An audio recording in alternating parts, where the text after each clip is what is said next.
प्रभू परशुरामांनी 21 वेळा धरती क्षत्रिय विण केली आणि दान म्हणून काही क्षेत्राची मागणी महादेवांकडे केली।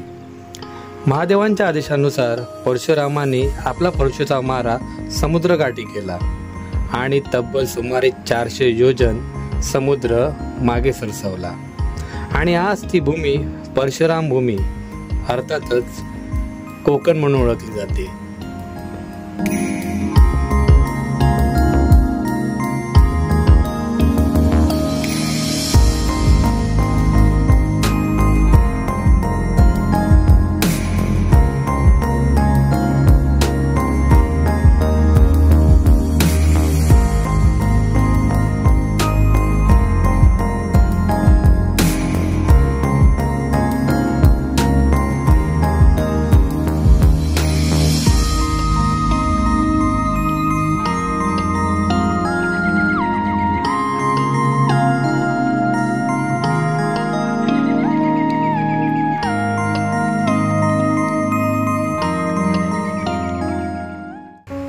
नमस्कार मंडळी, मी सुदेश संजय हदनकर तुम्हा सर्वांचं स्वागत करतो आपल्या आणखीन एका नवीन सिरीजमध्ये, अर्थातच कोकण कोस्टल राईड।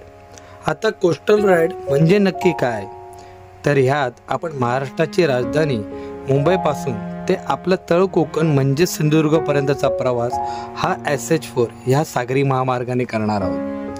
हा प्रवास अनेक मंदिरं, समुद्रकिनारे, जेट्टी क्रॉसिंग, पाण्यावरील लहान मोठे पूल, नारळ सुपारीच्या बागा, खारफुटी जंगल, डोंगर, दऱ्या, कालवे, सूर्योदय आणि सूर्यास्त आणि हो अस्सल कोकणी जेवण या सर्वांनी नटलेला असणार। निसर्गरम्य हा प्रवास मुंबई ते हरिहरेश्वर, मग हरिहरेश्वर ते वेळणेश्वर, तिथून पुढे वेळणेश्वर ते कशेळी व कशेळी ते मालवण आणि अखेर मालवण ते राजापूर असा होणार आहे।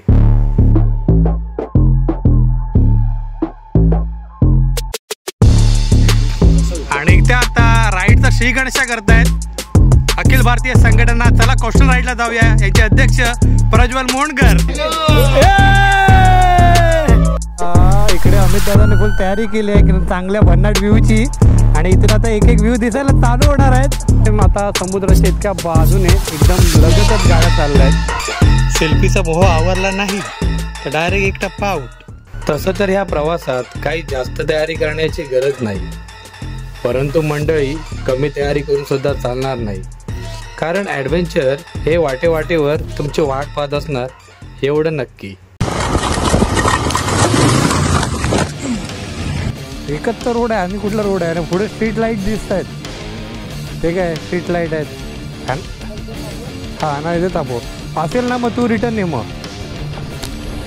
सोडा मला सोडा हे एकदा चेक कर बाबा, रिलॅक्स हो, बस पाणी पी, थांब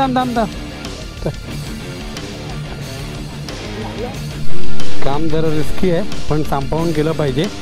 पहिलं आहे ना, अशा ठिकाणी आपला बिअर ग्रिल्सचा सिद्धांत वापरायचा की आधी पाय ठेवा, कन्फर्म असेल तरच खाली, नाहीतर एक टप्पा आउट।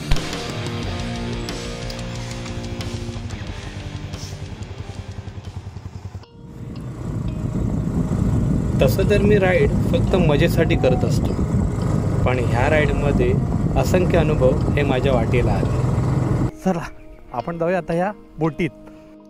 हा बघा दुसरा बायकिंग ग्रुप आला इकडे।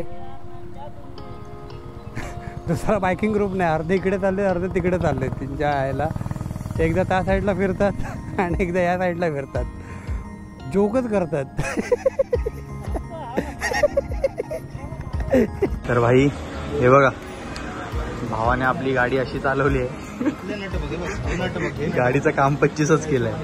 संदीप दादाने जी साईन केली होती ती करून तो मागच्यांना सगळ्यांना सांगतो, हे बघा ही साईन।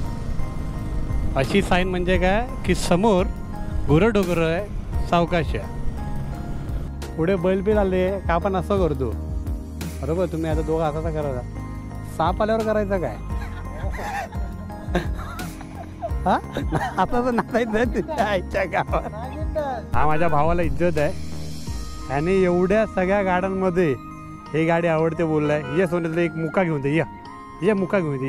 या कोस्टल राईड चालू झाल्यापासून दिवसाला एक बाईक पडली आहे. शास्त्र असतं ते. ह्या ब्रिजवर याच ठिकाणी मी 2015ला एक फोटो काढला आहे.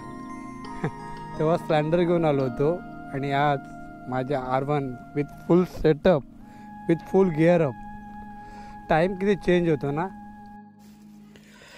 वेळेनुसार होणारे असंख्य हे बदल पावला पावलावर जाणवू लागतात आणि त्याचसोबत असणारे नैसर्गिक सौंदर्य हे टप्प्याटप्प्यामध्ये बदलून जाते.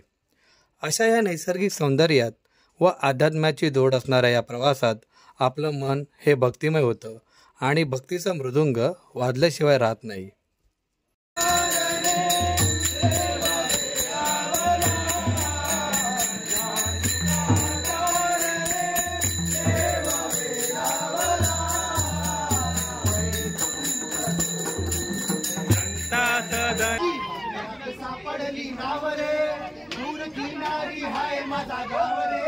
तुझा प्रेमाचे किती गुण गावरे तू दर्शन आम्हाला गावरे. माझे माऊली माझे माऊली कोकण कोस्टल राईड ही बऱ्याच जणांची ड्रीम राईड असते. आपल्यापैकी काहींनी हा प्रवास केला असेल किंवा काहींना हा प्रवास करायची इच्छा असेल. चला तर आणखीन नव्याने बघूया आपल्या कोकणात अजून काय काय दडलेलं असा. फक्त दिवा आणि जे नैसर्गिक त्याचाच वापर करून इथे पूजा वगैरे केली जाते. आपण इथे बघू शकता. गणपतीचं नाव आहे घरी विनायक मंदिर. त्याचं मागचं कारण असं की ह्या गणपतीच्या मागच्या पाषाणातून 2 झरे निघालेत. होय महाराजा. ही अशा ना या सुंदर प्रथा आहेत आपल्या कोकणात आणि हा आहे कोकणातला पाहुणचार. भयंकर सुंदर असा नजारा माझ्या डोळ्यासमोर. आई शपथ कसलं दिसतंय कडक. इकडे आल्यावर तुम्हाला महाराजांच्या ज्या इतर गोष्टी आहेत त्यापैकी महाराजांची एक अशी जिवंत गोष्ट इथे तुम्हाला पाहायला मिळते आणि त्याच ठिकाणी आपण चाललो आहे. हा जो गणपती आहे ना हा गणपती नवसाला पावतो आणि ह्याचं उत्तम उदाहरण म्हणजे मी स्वतःच आहे. कारण माझ्या आई पप्पांनी पण एका टायमाला इथे नवस केला होता आणि त्या नवसाच्या कारणामुळे मला खूप प्रिय आहे. गायजांनो वेलकम टू दापोली.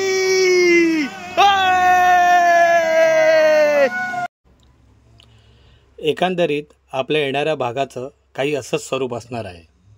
ये तो सिर्फ झाकी आहे, अभी तो पुरा सफर बाकी आहे. आपल्या कोकणात फिरायला लोक जगभरातून येतात आणि या अशा कोकणभूमीत माझा जन्म झाला. आता येत्या काही दिवसातच संक्षिप्त भाग तुमच्यासाठी घेऊन येतो आहे.